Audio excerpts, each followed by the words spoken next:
இதுக்கான வீடியோவில் என்ன நடக்குன்னு சொல்லிட்டு பார்க்கலாம். வீடியோக்குள்ள போகிறதுக்கு முன்னாடி நம்ம சேனலில் லைக் அண்ட் சப்ஸ்கிரைப் பண்ணி சப்போர்ட் பண்ணுங்கள். வீடியோ வந்துட்டு நல்லா இன்ட்ரெஸ்டிங்காகவே போய்கிட்டு இருக்கு. ஃபஸ்ட்டு சீனில் வந்துட்டு பாட்டி மயிலுக்கு தான் வந்துட்டு கால் பண்ணுறாங்க. மயில் வந்துட்டு ஃபோன் அட்டன் பண்ணி சொல்லுங்கள் பாட்டி, இது முக்கியமான விஷயமா அப்படின்னு சொல்ல, இந்த பாட்டிக்கு ஒரு ஆசை இருக்கியா, அதை மட்டும் நிறைவேற்றிட்டேன்னா ரொம்ப சந்தோஷப்படுவேன் அப்படின்னு சொல்ல, என்ன பாட்டி இப்போ தானே இந்த கல்யாணம் நல்லபடியாக நடக்கணும்னு அவங்க ஆசையை சொன்னீங்க, அதைத்தானே அரும்பாடுபட்டு நிறைவேற்றிருக்கு அப்படின்னு சொல்ல, அதெல்லாம் எனக்கு ரொம்ப சந்தோஷம் தான், ஆனால் அதுக்கடுத்து முறைப்படி செய்கிறதெல்லாம் செய்யணும்ல அப்படின்னு சொல்ல, பாட்டி நீங்கள் ஆசைப்பட்டபடி தான் எல்லாம் நடந்துட்டுருக்கு. கல்யாணம் நடக்கணும்னு ஆசைப்பட்டீங்க கார்த்திக் ரேவதிக்கும், அது நடந்துருச்சு.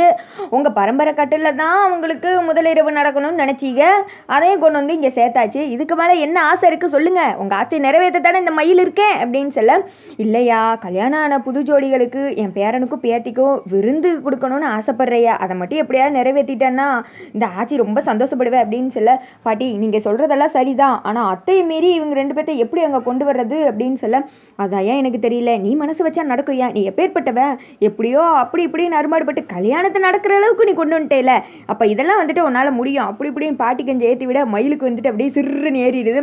பாட்டி நீங்கள் எதுக்கு கவலைப்படாதீங்க, அதெல்லாம் கார்த்தி ரேவதியும் அடுத்த நிமிஷம் உங்கள் வீட்டில் இருப்பாங்க பாருங்க அப்படின்னு சொல்ல, என் ஆசை அது மட்டும் எப்படியாவது ஏற்பாடு பண்ணிடுறியா அப்படின்னு சொல்லி ஃபோனை கட் பண்ணிவிட்டு, என் பேத்தியும் பேரனும் வரப்போகிறாங்க, அவங்களுக்கு தடபுடலை எல்லாத்தையும் செஞ்சு அசத்திடணும் அப்படின்னு சொல்லிட்டு பயங்கரமாக எங்கிட்ட பாட்டி சந்தோஷப்பட்டுக்கிட்டு இருக்காங்க. இங்கிட்டு வந்துட்டு மயில் யோசிச்சுட்டு இருக்காரு, என்ன பண்ணி இப்போ அத்தையை சம்மதிக்க வைக்கிறது, நம்மளாக கொண்டு போய் இந்த பாயிண்டை அவுத்து விட்டோன்னா அவ்வளோதான், அத்தை கூட கொஞ்சம் டென்ஷன் ஆகி நம்மளையும் இவங்க கூட சேர்ந்து வெளியில் அமுச்சு விட்டாலும் அமுச்சு விட்ருவாங்க, என்ன பண்ணலாம் அப்படின்னு யோசிச்சுட்டு இருக்க அவங்க மாமா வந்துட்டு அந்த இடத்துக்கு வர்றாங்க. என்ன மாப்பிள்ள பயங்கரமாக யோசிச்சுட்டு இருக்கீங்க அப்படின்னு சொல்ல, இப்போ தான் மாமா உங்கள் அம்மா கால் பண்ணாங்க, எப்படியாவது கார்த்திக்கு ரேவதிக்கும் அவங்க விருந்து வைக்கணும்னு ஆசைப்பட்றாங்க, ஆனால் அத்தை ஒத்துக்க மாட்டாங்களே அப்படின்னு சொல்ல, ஆமாம் ஈஸ்வரி சும்மாவே உங்கள் பேர் எடுத்தால் கோவப்படுறா, இதில் எப்படி அவள் சம்மதம் சொல்ல போகிறா அப்படின்னு சொல்ல, அதான் எனக்கு தெரியல மாமா, ஆனால் ஏதாவது ஒன்று பண்ணி அவங்களை இங்கேருந்து அமுச்சு விட்டே ஆகணும் அப்படின்னு சொல்லிட்டு, மாமா இதுதான் சரியானது பாயிண்ட், நம்ம அவங்க ரூட்லேயே போய் அவங்கள ஒத்துக்க வைக்கணும் அப்படின்னு சொல்ல, எப்படி மாப்பிள்ள அப்படின்னது இப்போ பாருங்க அப்படின்னு சொல்லிட்டு, அத்தா அத்தை அப்படின்னு சொல்லிட்டு வெறுன்னு மயில் கத்திக்கிட்டே வெளியில் வர்றாங்க.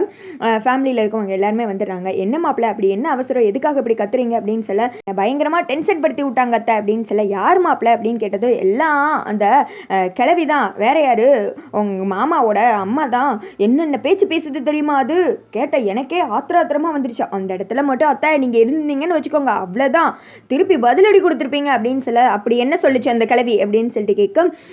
என் பேரன் தான் இந்த வீட்டுக்கு மருமகனாக வரணும்னு ஆசைப்பட்டேன், ஆனால் அதுதான் நடக்காமல் போயிடுச்சு, அதுக்காக நான் ஒன்றும் கல்நெஞ்சக்காரி கிடையாது, என் பேத்திக்கு நான் விருந்து வைக்கணும்னு ஆசைப்பட்றேன், என் பேத்தி மட்டும் வந்தால் போதும், அதை கூட வந்துட்டு வேற யாரும் வந்துட்டு வர தேவையில்லை, முக்கியமாக இப்போ கட்டிகிட்டு இருக்கானே அந்த ராஜா அந்த டிரைவர்லாம் வீட்டில் காலடி கூட எடுத்து வைக்கக்கூடாது, உன் அத்தைக்கு தான் தகுதி தராதாரெல்லாம் தெரியாது, நான் ஒன்றும் அப்படி கிடையாது, நாங்களாம் பூர்வீகமானவங்க, அவன்லாம் இங்கிட்ட 8 அடி கூட வச்சிடக்கூடாது, சொல்லி வை, வந்தால் என் பேத்தி மட்டும்தான் வரணும் அப்படிலாம் சொல்கிறாங்க அத்தை, அவங்களுக்கு எவ்வளோ தைரியம் தான் இப்படி சொல்லியிருப்பாங்க, என்னென்ன பேச்சு பேசிட்டு தெரியுமா அப்படின்னு சொல்ல, மாப்பிள்ள அப்படியே சொல்லிச்சு அந்த கிளவி, இதுக்காகவே இவங்க ரெண்டு பேர்த்தையும் ஒன்றா ஜோடியாக நான் வந்துட்டு விருந்துக்கு அமுச்சு விட போகிறேன் அப்படின்னு சொல்ல, இல்லை அதை கேட்டு அப்படியே சந்தோஷப்படுறாரு, நம்ம பிளான் சக்ஸஸ் அத்தை, உங்களை எங்கே அடித்தா எங்கே விழுவீங்கன்னு எனக்கு தெரியாதா அத்தை அப்படின்னு சொல்லிட்டு சிரிக்கிறாங்க.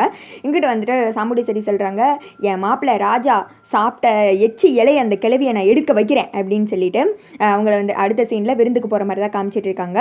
என் பேரன் பேத்தி வந்துட்டாங்க, எல்லாத்தையும் தடுப்புலாம் பண்ணணும், அவங்களுக்கு மனக்குறை வர மாதிரி எதுவுமே பண்ணக்கூடாது அப்படின்னு சொல்லிட்டு அங்கே இருக்கிற வேலையாளுக்கெல்லாம் சொல்கிறாங்க. கார்த்தி ரேவதியும் பார்த்ததும் பாட்டி ரொம்ப சந்தோஷப்படுறாங்க, வடிய ராசாத்தி இந்த வீட்டுக்கு வரமாட்டியான்னு எத்தனை தடவை ஏங்கியிருக்கேன், வாப்பா வாப்பா அப்படின்னு சொல்லிட்டு உள்ளே கூப்பிட்டு உட்கார வச்சு சாப்பிட கொடுக்குறாங்க.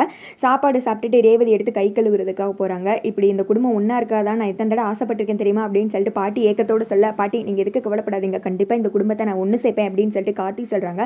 அதே சமயத்தில் பாட்டியும் தாத்தா நடுவில் கார்த்தி இருக்கிற மாதிரி ஃபேமிலி ஃபோட்டோ இருக்குது.